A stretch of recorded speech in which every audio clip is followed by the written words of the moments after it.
Укучылар, Бейік Карл империясының түзілу һәм тарқалуы турындағы темабызның практик өлешен башлыйбыз. Беренче бирем.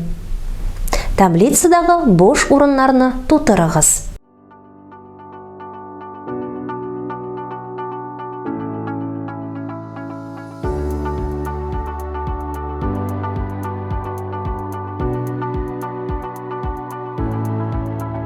Дөрес җаваплар.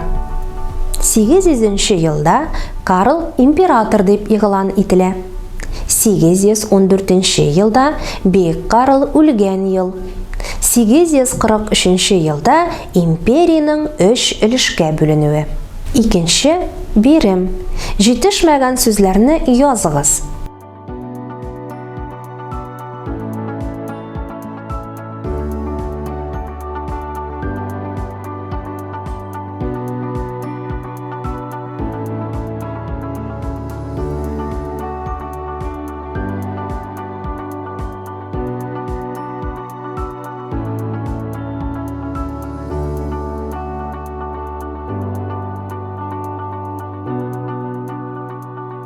Җавап. Бейік Карл заманында Европада тере мөгҗиза ак фил пәйда була.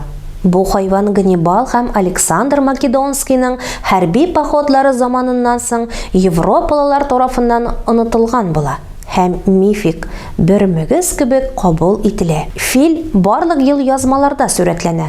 Аның һәр көнен дәүләт югарылыгындагы вакыйга итеп сөйлиләр. Сарай галимнәре үзләре өчен бик күп ачышлар ясый. Мәсәлән, филләрнең ята белүләрен ачыклыйлар. Өченче бирем. Текстагы тарихи хаталарны табыгыз һәм языгыз.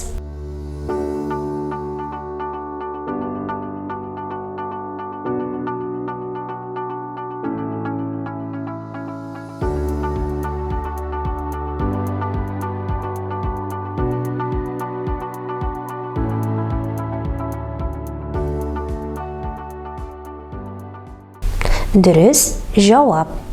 Карл саксыларны христиан динен алырга мәҗбүр итә.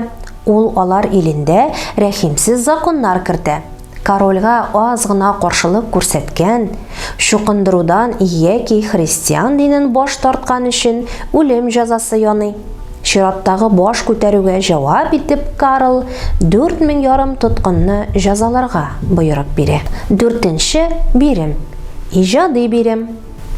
Рәсемдә императорны табыгыз. Анда тагын кем сурәтләнгән? Үзегезнең фаразларыгызны аңлатыгыз. Рәссам нинди фикер җиткерергә тели? Укучылар, Бейік Карл империясе төзелү һәм таркалу темабызның практик өлеше тәмам.